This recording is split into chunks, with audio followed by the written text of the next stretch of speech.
Jamanye asoboime.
Etaya TV. Oborabu Wagusi.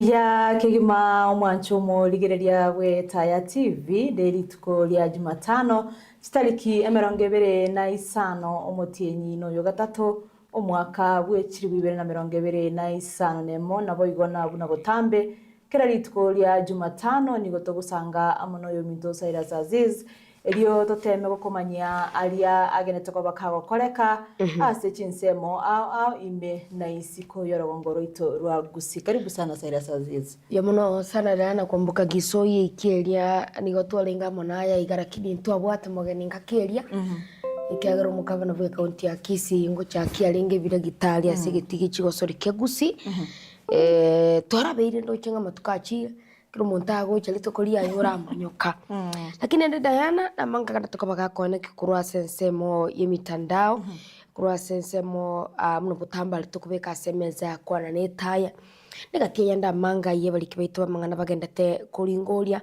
na gotomanye gati yale gandete kabakago ikiranirwa kopono mwancho muligeri hangachire nkomanya na boko bwatana mona intwe o itra sensemo yemitandao anene chingaki ogotonyora asensemeri ya Facebook buneta TV YouTube gwatonyora buna Etaya TV ne kisemo chinde chinyenge abo aseto kubolia osanga mona intwe karawe kira senseme yo inyora ko sanga mona intwe na ko bwa mono gotora chingaki chokobeka ujumbe yago ase chinsemecho nabago terase namba yitu yesimi ya 0735333000 mwachomo ligeria litukeria lya muno botambe nigo tuguchaka gukumanya igati yari genda tukoba kago twara usiga kwiriri bagali nene sensemo yemitandao na nabontegete okwarigani asenchira ya bene elio turakumanya gusu igati yari arasensemo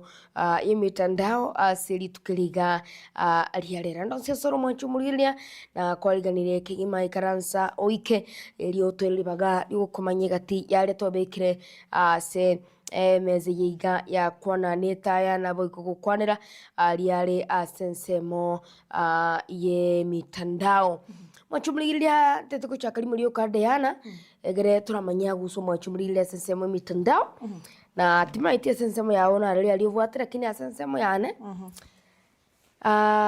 Ni mbonte tukuchaka nga University ya Jaramogi Oginga Odinga Teaching and Referral Hospital tari university inyagitari eye kurukunga JOTRH ime ya Kisumu nigo yarure notice ya matuka 21 ase okotwara disposal of 47 unclaimed bodies.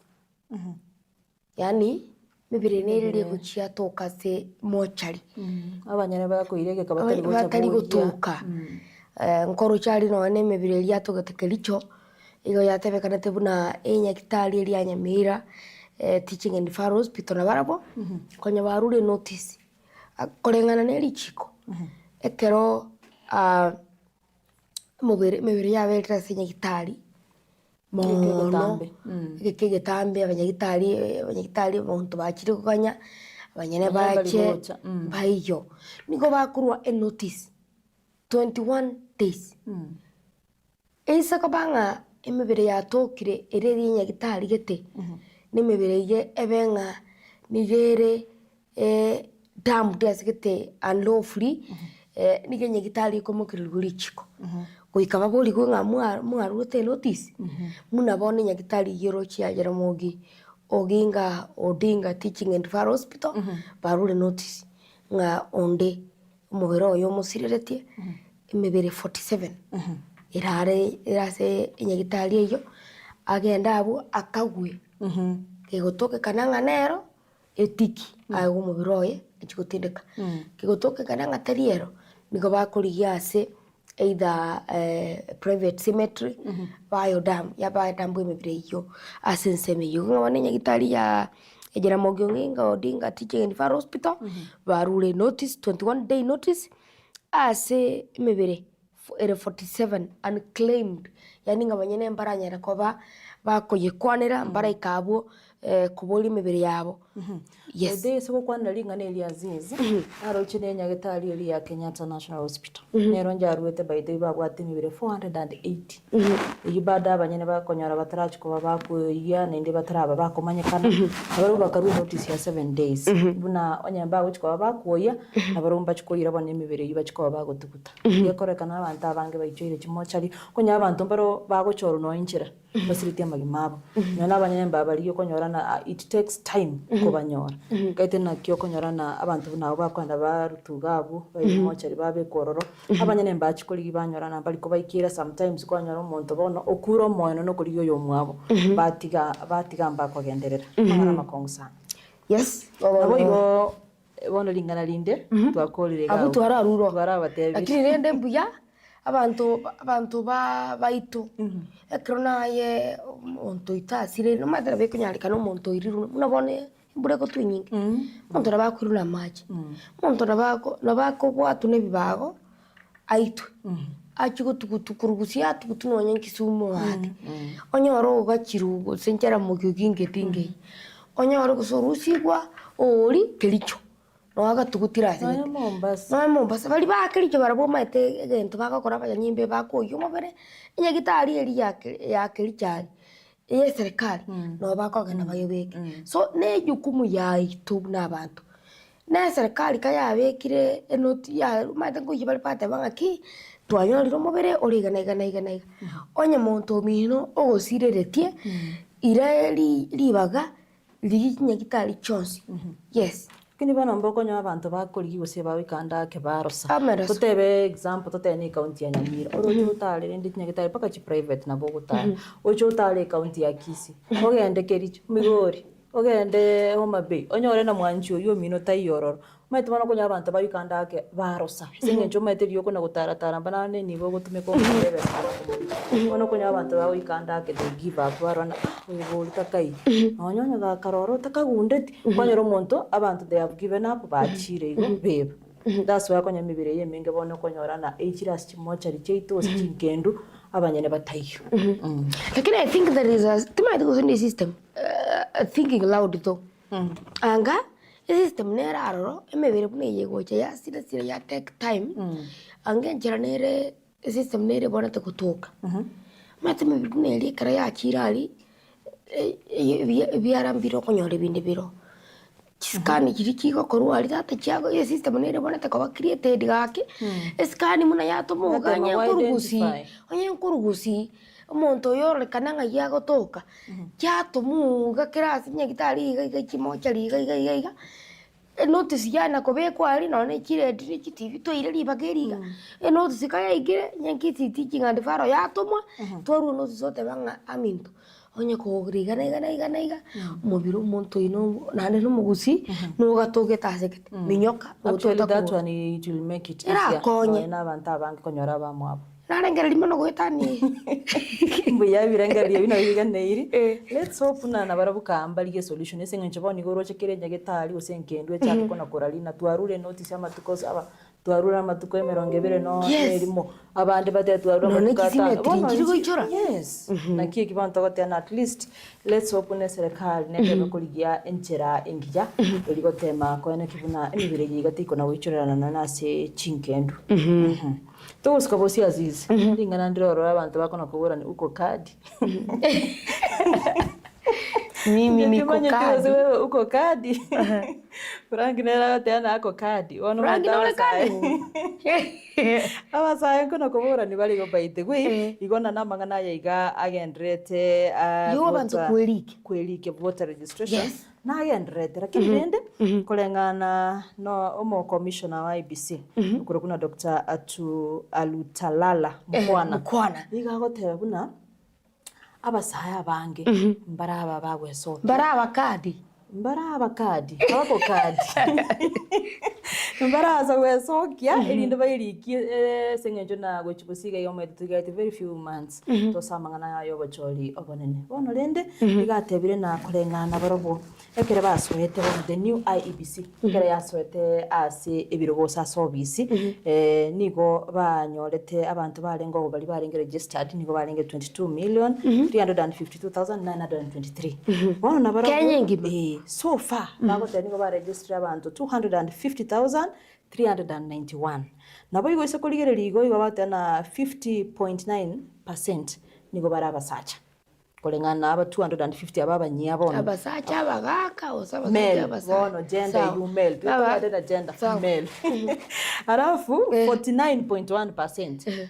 igo bali female bono abasubati ebe nabangi na ebe boro ni 18 years and above nabo yotana abali bare above 35 years nigo bali 67.35 bono generally bono either female go say male 67 bono bali bare below 35 igo bali 32%. Igabasa mbale soki. Exactly. Bono ikigabano ise kuligere libuya abasaha bange ase mitandao gali no to kwana umuntu boza lakini ase kiraho kwelikia abako kadi mbali kadi naroje bono na kitora kore lakini ndabara ibaito mbagene gotebia na gosorora abasaya na gaki esoki iki kero kuna kole no burayi no bobe igo tutageta Azizi igo tutagete Dayana no muntu boza nendo kadi lazima uwe kadi abone na lingana babere bono bako rusi roboti bwawo se bagosokera roboti rwao urasense miliki ombekia ikiriye kuriye magana yo bacholi n'ikimbibe IEBC otabuna abasaye igo baraba manya igo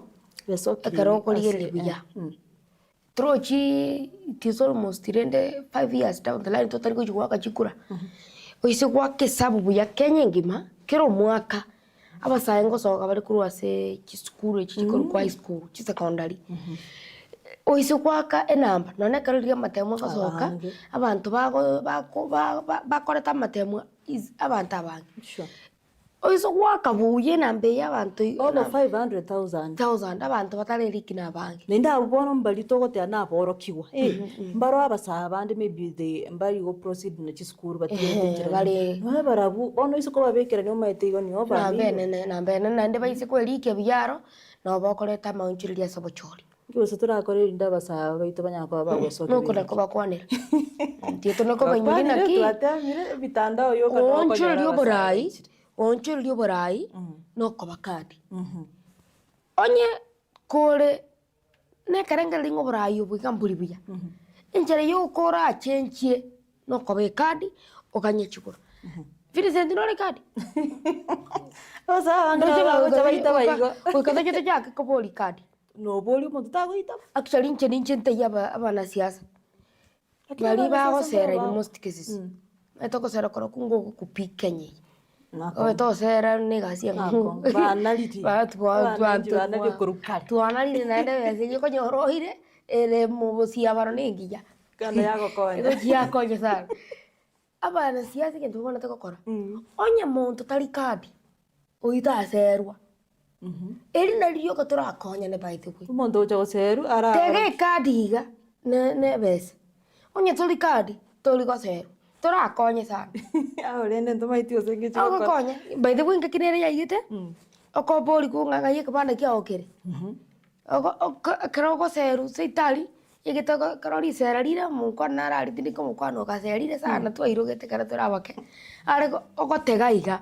Ogotega guchigoro iga magoko guchigoro akero gotebanga ekebande niko kadi ogotega okobogo guchigoro. Torigo serubosa. Ya.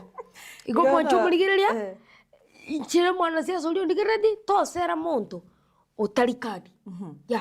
Tiga basaye besoki gaki. Kabe kadi umanye goseru. Abasaye wawe kadi. Bakona kubona uko kadi je uko kadi bosaigo mbobe. Nabo igo lingana Linda Azizi. Kurwa se university ya Laikipia University. No maetekere tu alinge university abantu mba ikora soka bagenda hike mountain hike bakora. Makitu akarukire bano. Nature. Baratara nature. Ona se university ya Laikipia o mworoki woyo mona weteka gusiri bugima bwaye kere basogete lituko ya Friday ometere holiday ya lingeria Waislam bakagenda bone mountain hike bakagenda ende mountain hike eyo kurende na bahati mbaya agatereria akairana keratereri ende agatwara injuries gose chingoma chintindi abali barenge na barabona aboroki babande bagatema kwenda se administration nende university gusaba ambulance ibakonye elide baminyoki omwana oyu gose omworoki oyu omwabo asinyagitari idanya ko bagakonyora bakonye lakini baganyora information kuri university yuko batina yaya bono ne holiday yere ambulance njiri gukora kai ambulance yesko bona abana abayiga gusaborokiwa bakanyara ko bagusorora umwana bodaboda uri gwetana gakitokonye tumubuguriria agenda arari aire nyagitari bakamuira bakese nyagitari kurukuna Michael Nursing Home insemo cya subukia town akabaga gukorerwa first aid kidogo kerabona bakamubona ba confirm iti bakanyona ambulance yete yo pi teri available bakamubugurira nende kumumnyoki cya senyagitari nyahururu kini rende ga ikororo abasiro bw'umabwayi no meta abanafunzi bina bako baborokigwa kuwa mana be university lingane lia korekana ndibe ikabage cyaro wana lituko lya Jumatatu bagachako mangana yo korobekana kurwiri gocha lakini nende administration igachiko barange lindi batema kukwana lingane elio aborokiwe senyenje bagwatu buroboli mbachitwa gocha sechi meeting echo woika bagachakorobekana bono paka isiko ye university one ekairira abanyanyimbo bona baro gwesokie gocha gokonya lindi guturia mangana iga poisa lindi lakini lindi korekana na liberera riria rengororo nengusana ne yuere gati y'abanyanyimbo naborokiwa ndo mwanafunzi yoyomo akabaga koraswa ase igikuba kiaye ikinere bona bagotera kine abanyanyimbo nere bono ngende kyo taragenda abanyanyimbo ekero bagucha gutulisa liandamana akia masasi nabonete kutumeka bona kumetiringa ne elio inde na oyu akera rase tu ase gikuba kera bakomunyo kinere asinya gitari lakini tachitikoba bakamuhira nda sengeru ya nyahururu nabo igombaro abandi batano nomo banyorete chingoma chintindi ekero okurubikana kware ngoro no kuna kurutirana kugati abanyanyimbo naborokiwa ringana rikongusana igasaboniga university ya Laikipia esireti abana barokigwa ninde bonsi bone nkabali bate bagategurinde bacheka ringana rikongusana bono nje ngana nale kwihuri Eliagera njiri amachigonko nese nyenjo ende na university ntwaitire to mpaka chikole digochipocha ekere neba ne holiday does it mean ambulance take okon ambulance njengate 24/7 emergency it should be an emergency bona lende wasebona university medical njiri ntori twalinga wakana mangana medical ngirende gaki lakini ningana liko sana nje ase lakini abo kama changu abete kurwa se management lakini ndina baji batema abora ki mate ntoma yete jenisi aba kuna bali ingana buni eli bantu ba wikaranza na bana mocho mukwane se njumba chite bakaba request mukanga mo kubatena ne holiday ambulance bwo ndiko be holiday chendo chikomnya kabo tuko na mugaso rabeta nyina banda ngabale ko yeso kibarundi mangana makasi kusana lakini rende tia to tebe ngane ngore nene kuchasikia mate chasiriria boro abana babo tali mate mwigori tayo gutaka ngekera asokire mwana guchese skuru anyare kubakago twara enchari usatwara makweli mwigori abaguri abange bagutaka abana babo ba succeed in life karabara siki skuru dayana no boturo mwirega na togenda sese makure studio tura manyuma nchumbuliga gatiaria tubikita semeza kwa neta ya siri tukiligalia rero nganjire sana nilibuna alia sense mo ya rivayala timete sonkwaroro roboti oruo musubati oyomo ori kubucha amaji niganya bakago itwa ne crocodile endukin kengeto moichano manene nkiringa abantu abaikamba menyeta sense emeli mpamanyete buya orocho buno rurwa rivayala no nyenta na river by the way twabere tukoigwa emigana buneye nakuko tebanga banta bapado emyaka yonse barabo amenyira se chindo chikambana kumanya chimamba ngutoka chiro ningi osaba uchiko kuchirora machi usinkiara okoro na macha chite kubucha onangi bako buchiro igo chindo chinde nchiyoro monta uchiko bucha nede boni gabune mbule yetu etumete nyinge bono mate na lichiroro chikoro kuda inchichire nenda ndake na bota chirore na bota rora uchiko ani na beo kororo mate ra tambe okubwayo mwanya bantu abora nyole bono rende lakini ilikuwa bahati mbaya tu ngaite na litukolia yetu ratebere igite singinjo ninde shua onyora amenyiroro mbamanyite na ki ase orocho chimambe chinchiroro andake ni tukuli ali getera kini rende na babere bako kuliru sana bali bamenya tange ne chindochi bali bamenya tange ne chilake ngakere kwanze mbule nyinge gane tako bakiyo gutuna basuke bararu ororo lakini rende bona bakenya baito norochi bako bona tutoke tuende wapi bona kero bako nakobuli tutoke tuende wapi twanyora bona makweli na arachire twanyora chinyomba chia sombiru chitugo chia sombiru tumetina kitorabe to kwana bona sana na kunaje sene je serikali ya kwanire roboti oro konsana kiagaranyi kwete ngache tuko na ndo maite galinsia ya county agete ko bucha mache umuntu uri kwete iga karora crocodile ige kumukurura bono bucha mache agaki kurateria ndagatebanga ya nchukonya enda gakonyo nekera gakonyo rende konye oi osiriro bogima chenkoranga ntibuna manyitesa mutuka mange abantu bamintu kurwase meja likuru luo Nyanza mbara abantu babwato bumanyi sana igoro ya njiri yo gwetanga meja neki kimamba gusemento bonebyo ona karo konyora nende twa sirira magima buna senjire nkabune yega ne ntukyo gochane sana lakini rende ntore no gosemelia ngabantu serikali rero gwate abadayana yara kwanire ni ntu tutali koyo tubuna abantu ni tutali koyo chikibune chikembrega rata gotwenyinge abantu kono gukura bare tumaiti Tona sema yakabari studio timaiti Diana yakugata roboti edekeyamo ninjira ndo chokona kukunabu no bwatinga roboti ndora na injiri wangu nirake Azizi na ndo china rolengete chikaunti chito chonsi keraba goteana linde abasene abagavana no balenge before the Senate committee asamangana alengeta mangana finance na budget asebona bagoteba na gavana ngo bagoteba na nigo batagete bamentu chibesa they are demanding 534 billion from treasury senje bagotana korengana nemiri bagokorana na county konyorana abantu bagotebana they are operating under financial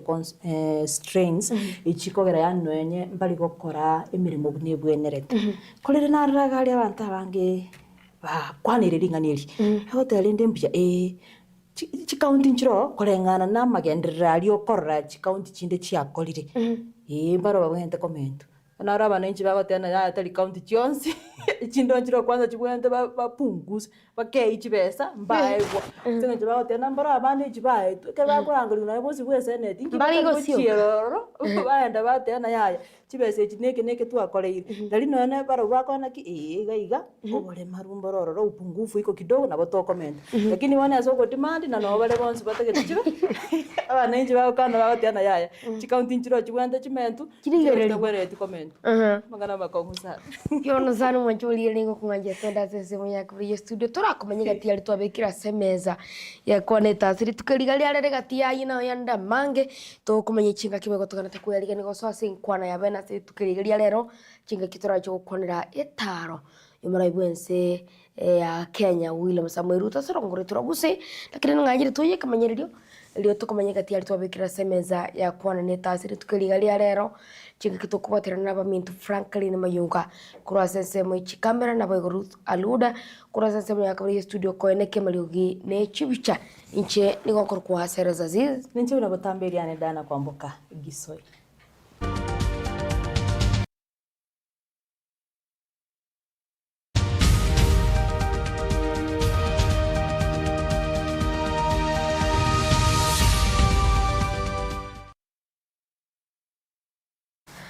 Mwanchumo ligelia wano karibu kigima elio tukumenya gati yale twabekire asemeza ya Kwana siri tukaligalia na nigo tukochakana roboti ruaye mubunge okiharu ndindi nyoro oyo asiri tukolia igoro omochetie abarayane na se wizare liyo bosombia soko kinali goliria maguta asikilia agoteba buna ense ya Kenya ni goli lia maguta liria igoro mono kolenganiwa nechinse chinde nyoro nigo aboletie abarai kubeka ensemo amangana gisiasa na gochamo elio koligeria enchira ligoli lia maguta lila nyale ko baliko yeliwa imense ito ya Kenya.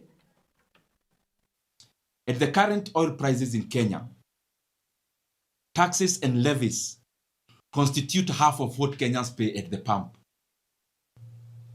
You can imagine that. When you are spending 170 shillings per liter, half of that goes into taxes and levies. Landing cost is below 50% of what we pay.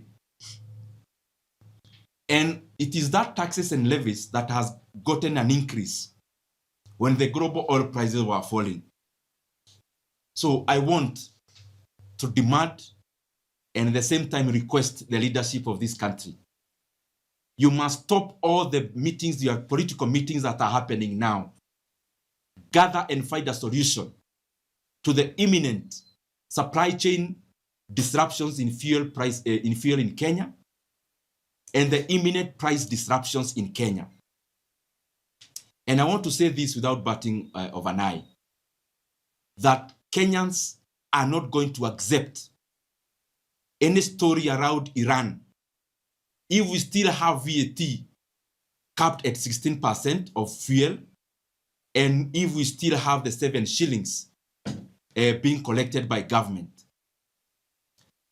The remedial measure that the government must do immediately without waiting is that the same way they added the 7 shillings of fuel levy through a gazette notice, now a time has come for them to reciprocate to Kenyans.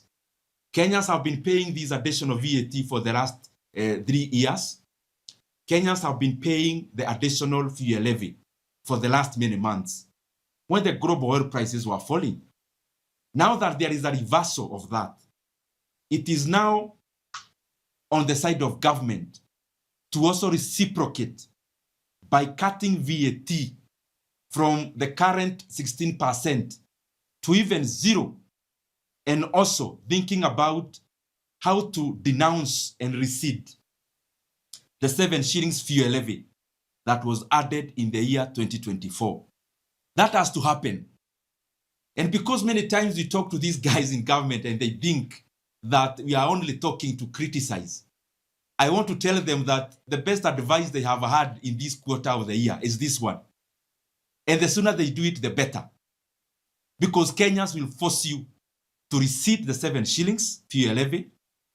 Kenyans will force you soon to rescind the 8% additional VAT that was introduced. Kenyans cannot shoulder the fuel price disruptions on their own. Our economy can also not afford to shoulder any additional cost. It is now beholden and on the side of government that a time has come for Kenya to lower VAT on fuel products. And a time has also come, which is now, not next month, now, for Kenya to rescind the additional 7 shillings in fuel levy that was instituted when the global oil prices were falling. Those in government are also on record in 2022 claiming that the oil industry in Kenya is full of cartels because they were questioning then how fuel is higher in Uganda, is lower. Fuel prices are lower in Uganda than they are in Kenya. A time has come for them now to answer Kenyans the same question they asked. That at this particular time as we talk here today, in all the regional economies, that Kenya has the highest fuel prices. What an oxymoron is that Uganda, all their fuel requirements pass through Kenya in our port. That the people in Uganda are paying lesser. They are paying less at the pump than Kenyans are paying at the pump. That even with Iran and the rest, that a person in Tanzania today is paying 20 shillings less per liter of petrol than a Kenyan is paying. That a person in Rwanda is fueling their car at a cheaper price than Kenya. Those are the things that we must confront now. That yes, we need our economy to grow, but we cannot grow our economy through wishes and words of mouth. It must be through action. And one of the action is to lower the input cost. And the higher input there is in terms of production and in terms of consumer products, it is basically energy. And the bigger part of it is fuel. So I want to say this, that fuel prices, and I'm repeating what I said before, were at the peak in the May of 2022 when the oil per barrel almost approached $120 per barrel globally. And around that time, fuel in Kenya at that peak was around 1 shillings to petrol, and with that 1 shillings in terms of diesel. And when you input even the subsidy that was given, assuming it's actually not there, oil prices were still marginally cheaper at the pump when the global oil prices were at the peak. And therefore, Kenyans have to know what is this that happened, that even when the global oil prices were falling, Kenyans were not enjoying the decline in fuel prices here in Kenya. And there are 2 primary reasons, which I want our leadership to confront now, not tomorrow. Because waiting for this crisis to happen, then we start being reactive. That would be a misleadership. One is that this government added a VAT of 8% in the year 2023 on fuel. That made, therefore, the VAT per liter of petrol that Kenyans pay, it was pushed to around 25 shillings per liter. In the year 2024, when the global oil prices were falling in the 3rd quarter of the year, the then Minister for Transport issued a gazette notice that again added fuel prices in Kenya by 7 shillings in terms of fuel levy. So the reason why Kenyans actually never felt the decline in oil prices over the last several years is because the government took advantage of that and instituted additional taxes and levies. Now, in an oil-producing country, you have many instruments you can use to lower oil prices when you are an oil-producing country. When you are an oil-producing economy, there is only one element you can use, actually only 2 you can use to ameliorate the matter. And one is dealing with the forex exchange rate, because most of the fuel is imported and paid through dollar. Even in Kenya, what you hear G2G, them saying they were paying through Kenya shillings. After 6 months, you still have to pay dollars. The long and short of it is that we expect nothing less than the government calling themselves to order stopping those grandiose, ego-soothing meetings they are doing, and realize that Kenya is facing a crisis.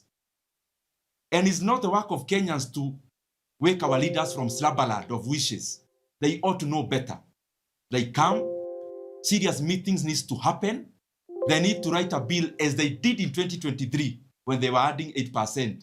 They need to do one urgently to cut VAT on fuel.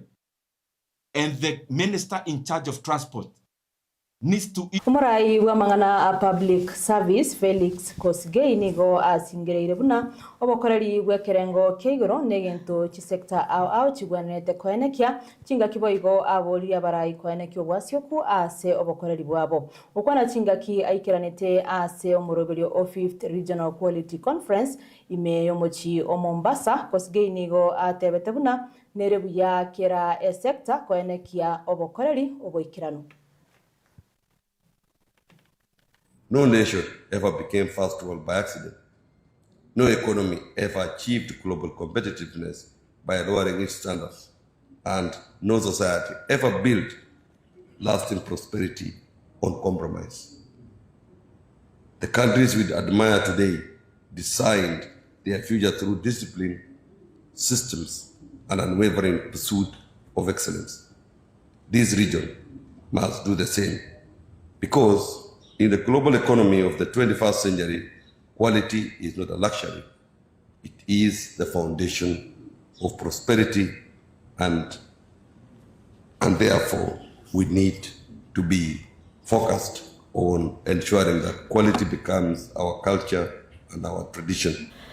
Sukabusi mwanchu murigelia ekiombekea National Cohesion and Integration Commission ni gogia chakire kubwatia ebina bitano ebyo bigotebekana koba igoriye chinkwana chugo turbania omorembe echo chikurwa asigatia barai bage siasa gati yabo yo kabiro mokonyi bo moraibu enseri gati gashawa moraibu abange ase bunge Senate Aaron Cheriot ekiombe kyo nigo giatebiruna ababunge buna ekiombe kyo nigo giatebiruna ababunge ebina ebyo mbigenderete gokorekana gokorera obotuki ase bitara ikiwa ase obisi ya Director of Public Prosecutions ase ngencho baganeirie korengana nerichiko ase chingaki echo boigo bobisa bekyombekyo kia NCIC nigo batebiruna egati yechinkwane echo chiage siasa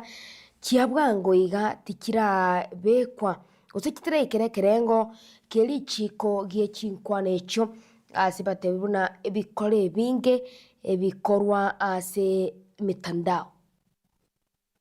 There's a case we're working on of John Kamilan. There's a complaint we have along Sorry? John Kamilan. Yes, versus? NCIC versus John Kamilan. Who is John Kamilan? There's a complaint we have. He's a gentleman who is in the Rift Valley who's made a number of 1, 2. We have a complaint against Honorable Linturi that we are working on. 3. Have you processed them, waiting for? Yes, we have 2 files against the former Deputy President. Proceed. We have against Honorable Arama in Nakuru. Yes. I need your comment on this. You listened to Rigathi Gachagua speaking, right? Yeah. You did listen. I listened, Honorable Chair. You did listen to the President speak? Yes, Honorable Chair. You did listen to Honorable Matiang'i speak? Yes. Give us your comments. It is not a ethnic bigotry. You are not comparing or belittling someone because of ethnicity, but you are bordering on other issues now, whether the food or the other issues. And when you look at our law, it is so limiting. Your head of legal is embarrassed. at what you're saying. He's very uncomfortable. No, he is not. I can tell him to continue. But what I'm saying is that when you look at our law, it does not even factor in issues of dangerous speech, misinformation, disinformation, and even the hate speech itself. Most of it is happening online. Thank you, Chair. We have two offenses created under our Act. The first one being hate speech, and the second one, or the offense of ethnic contempt. Section 13 is hate speech, and 62 is ethnic contempt. Mirror that Now, in the 4. Against the 4, none of those utterances constitute the offense of hate speech or ethnic contempt as constituted. But it would be, for me, a violation of the Leadership and Integrity Act, where a leader or a person of influence or a state officer is engaging in unbecoming conduct in public. What was Is that under you? No, that one is not under us. It's Leadership and Integrity Act Yes, that operationalizes Chapter 6 of the Constitution. What we are doing, we have a technical working group among ESCC, NCIC, and KNHCR, where sometimes we look at these utterances that do not violate any known law, but are likely to undermine either peaceful coexistence or such the likes. But for example, the utterances ya tumbo kubwa, kichwa kubwa. By whom? That was the president, and there's another one, amekonda, mashikio kubwa, and another one, nakula mandizi, huko kwetu, kwani naitisha bibi yako. And then the other one for Eugene was about, I think there was another one for theft. And ile ingine ya Eugene, I can't remember. He was accused of inheriting a house. Kukodisha bibi. Yes, aliambiwa amekodisha bibi, but he also responded by saying this other one has also stolen. So you look at these are usually abuses across whatever. But if it is hate speech, these are insulting, abusive, threatening statements that are, after all consideration, are likely to stir up ethnic violence. Now, sometimes when you want to stretch it so much outside to try and fit in, you would say the leader who's being abused has a following. So, if those abuses offend their following, their followers, and also the other one, the likelihood of those followers engaging in some kind of... Have you stretched it? Yes. And this time I'm really overstretching, because those utterances, apart from thinking of the followers, none targets a specific ethnic group. I submit, Chair. If you don't have tangible evidence that can be relied on for a conviction, then it will be an exercise in futility, because again, the ODPP will be very keen on if it meets the requirements. The threshold. The threshold. So you matusi so far hakuna imemit threshold. Leadership and Integrity Act, Chapter 6, would suffice to deal with those issues. The cases that they have prosecuted for the last 2 years is taking us this long, and I think this commission is really wanting. This is a body which was formed out of political influence at the time when the country was at crossroad, and from that time it lost purpose. And even if you follow and listen to them, you not hear of them processing any matter to the conclusion. Because you see, even if you take the matter to the DPP, the moment you see the DPP depends on the evidence gathered by the commission. The DPP cannot initiate a case on its own, because you see, any criminal matter, because if it's a complaint, it means it's a criminal matter. It means that you must have gathered adequate evidence, and you know very well by the time you are taking it to the court or to the DPP to conclude the matter, one is going to be convicted out of the evidence which you have gathered. And they cannot tell you of any. They are telling us that we are doing this, we are doing this. This is a body which is outdated. There's no purpose of being there. It's high time that we should recommend that it be banned. It's one of those independent bodies which were formed out of the agitation from some Western countries and some activists for no reason. gati y'abaseneta nigo besogetie na gukwanira enchira chiwizara ao chigokora emirimo bobe anene ewizara y'oburendi eyuo yamochetigwe aso gutumika abanyanyimbo bobe gukwana abaseneta abo nigo boigo bamochetie eserikali ase okubabwata egati y'abateneri b'enyagetari ya Nairobi egento batebete kirima mincha nerichiko nigo boigo bamochetie wizara y'oburendi aso gutumika chinguru tanye kerengo na guturubania emesangerekano yegati y'abanasiasa abo bakoyamireria serikali yaye William Samoei Ruto. Mr. Speaker, we should see police action in those areas, and we should make sure that as a Senate, through this statement, that people in Kenya live safely. The most important thing for the government is to prevent and make sure that people's lives are not lost carelessly, or people are not injured by the system.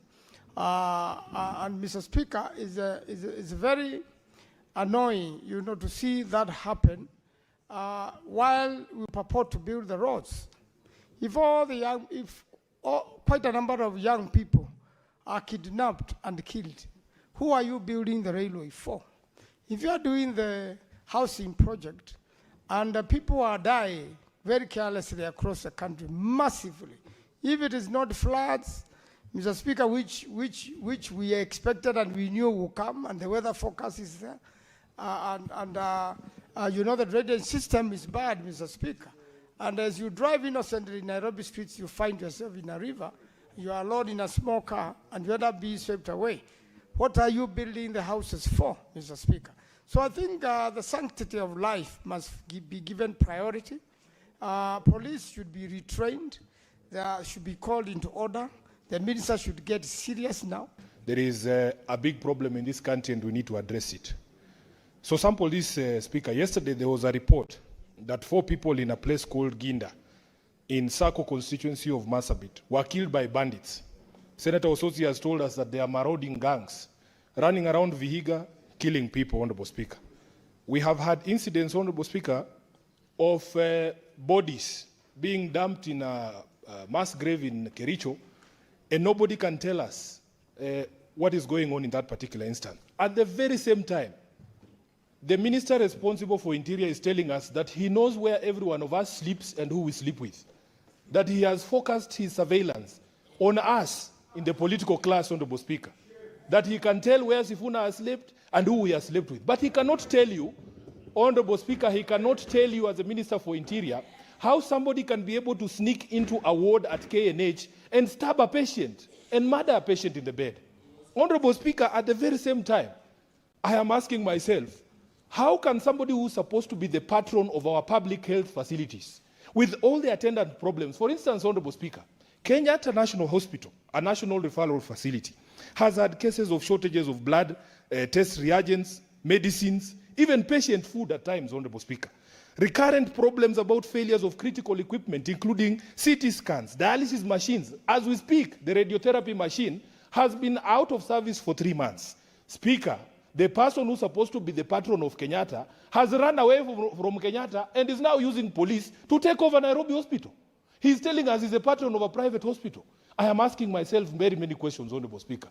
How is it possible for a head of state, a national government, to take over a private facility? So the questions that have been raised by Honorable Hamida require very serious answers, Honorable Speaker. If you are telling us that you are the patron of all these important private businesses, I remember there were businesses like Nakumat here. They collapsed, Honorable Speaker. And we never saw police being sent into, Nakumat to be able to take over the affairs of Nakumat. In fact, even at Kenyatta itself, with all these problems that we've listed, Honorable Speaker, when was the last time you had the board of Kenyatta being arrested and taken to court?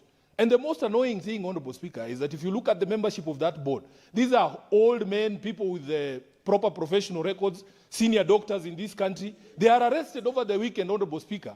And the president himself confirms that he's the one who sent the police.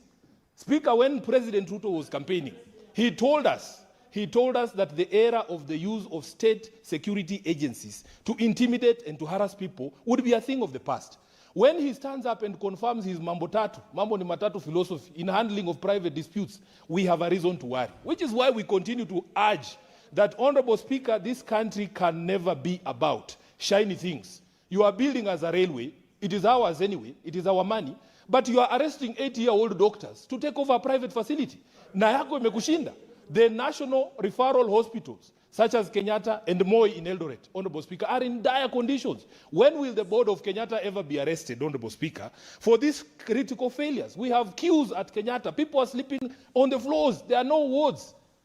And then you go and tell us that you are the patron of a private facility and therefore you are going to take over it. These are the issues, Honorable Speaker, that point us to misplaced priorities and the fact that this government has totally lost its way. Speaker, as bandits run around Marsabit and the other countries, do you know there were 2 police land cruisers which were sent to Narok town to disrupt a political rally by elected members of this house, including myself and Senator Ososi.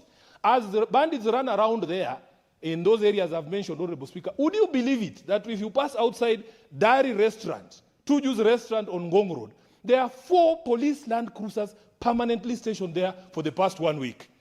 Murkomen, surely, as a former member of this house, we expect, especially from the younger leadership, that we will be able to demonstrate that we can run a country. Speaker, what is happening in this country is unacceptable. And we want all Kenyans to know that don't be deceived by those shiny things like railways and stadiums.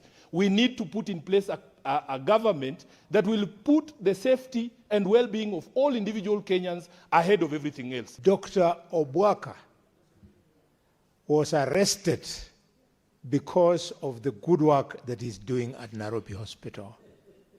We are very unhappy. He's our senior colleague. He was our consultant when we were interns. He was our lecturer. Dr. Obwaka at 80 years plus has absolutely no reason, Mr. Speaker, to want to wish the collapse of Nairobi Hospital.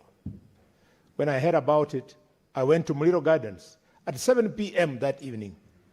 The place was deserted in Kakamega. And I looked in the sky, looked at the sun, and asked myself, is this the same garden where I stood and asked the people that we want to vote change?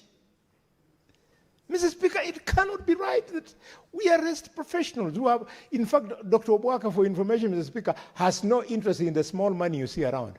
The guy succeeded financially long time ago. Mr. Speaker, the issue raised by the Senator of Vihiga about the conduct of police.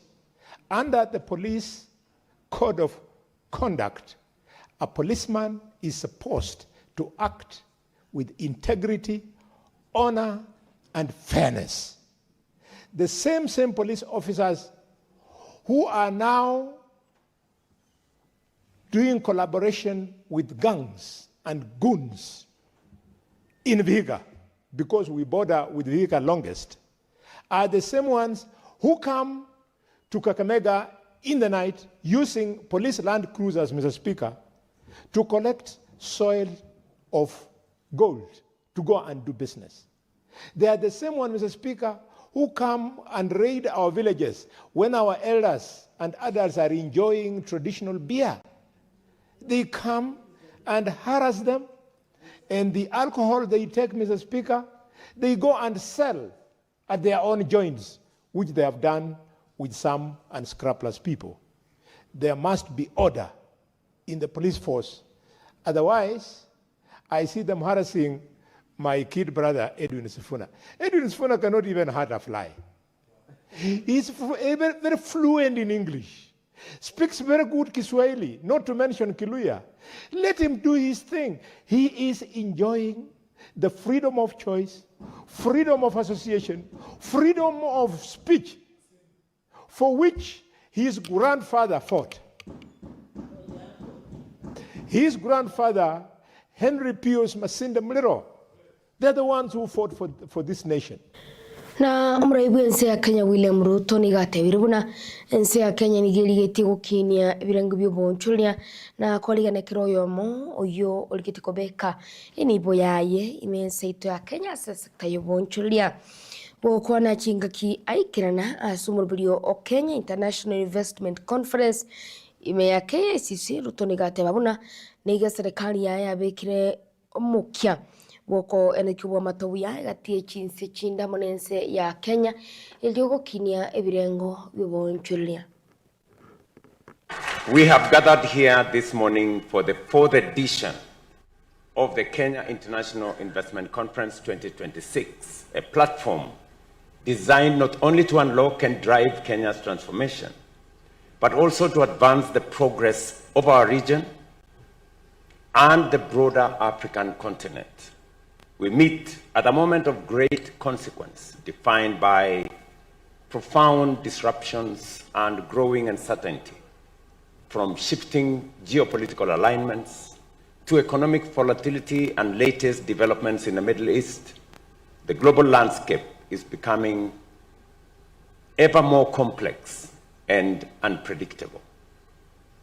As we navigate these evolving contexts, our collective responsibility is to ensure that our economies remain resilient, adaptable, and capable of withstanding global shocks.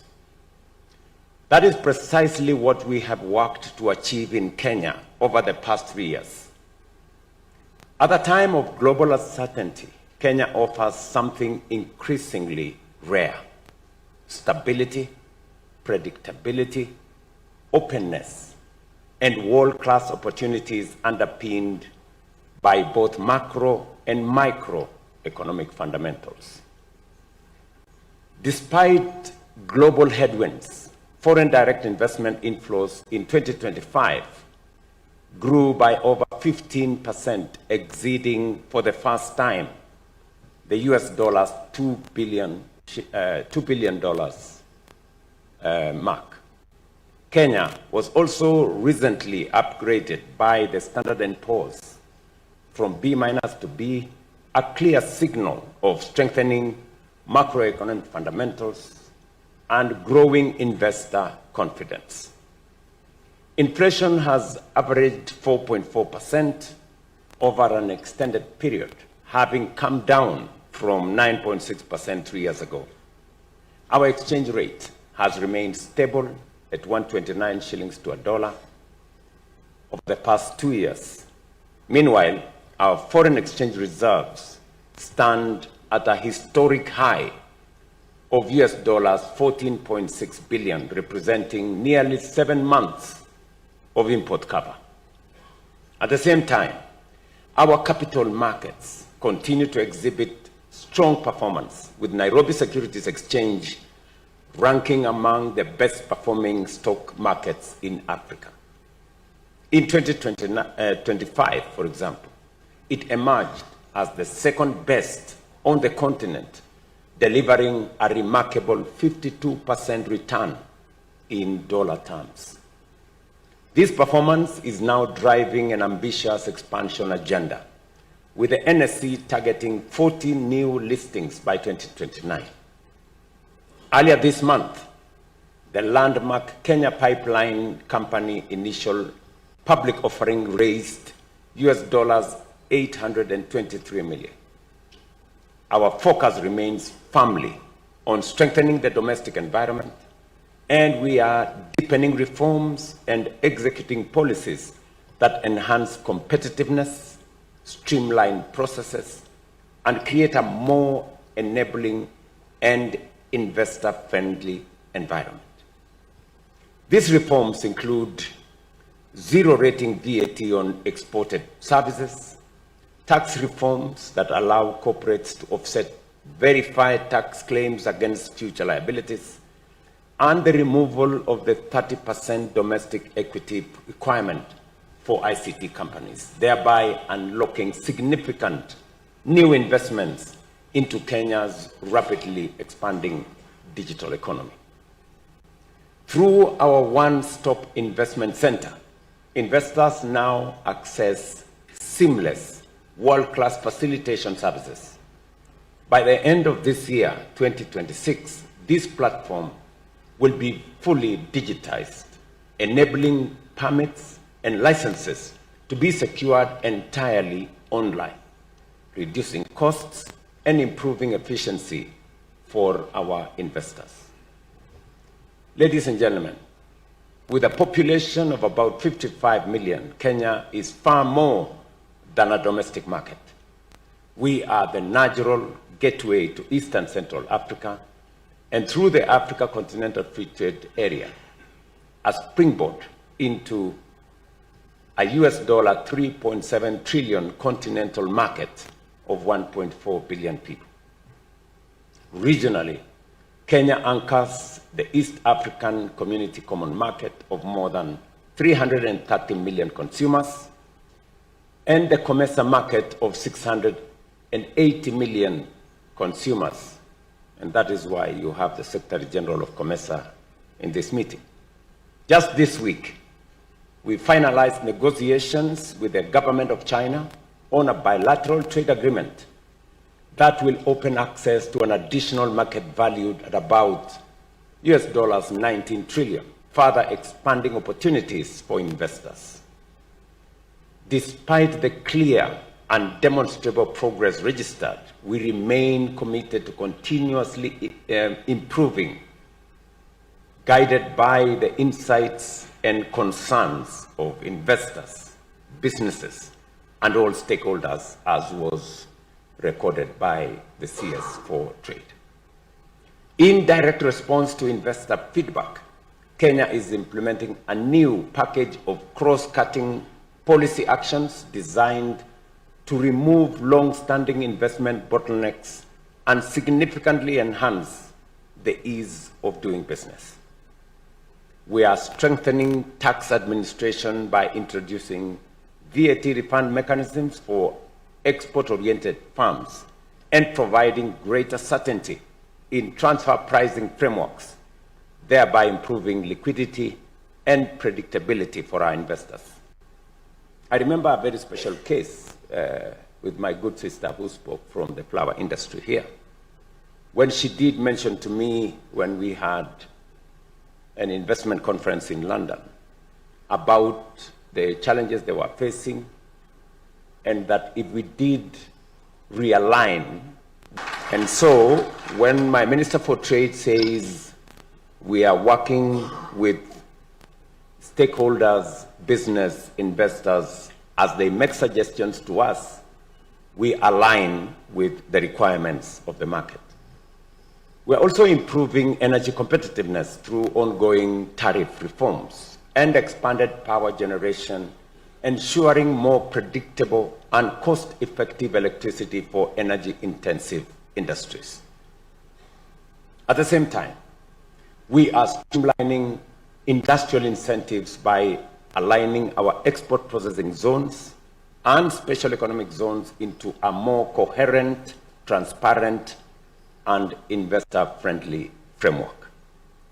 These reforms are being reinforced by broader regulatory improvements, including the fast-tracking of the Business Laws Amendment Bill 2026 and the introduction of the Invest Kenya Bill, which will reform our 2004 Investment Promotion and Facilitation Act to establish a unified, modern framework for investment facilitation, faster approvals, and enhance aftercare services.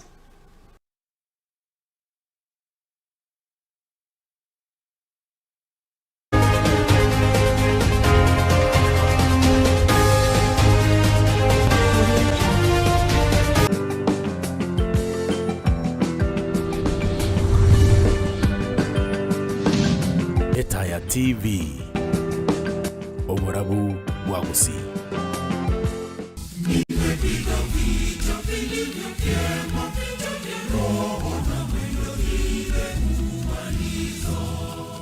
Twaichanire kurarego kwa wa Stella Kemunto yomanyike muna rispa. Twaichanire kurarego kwa wa Stella Kemunto yomanyike muna rispa. Uyokorwa kurwa sekinyoro kya bunyansiaga. Location ya basi bogetaurio, sublocation ya Nyangusu.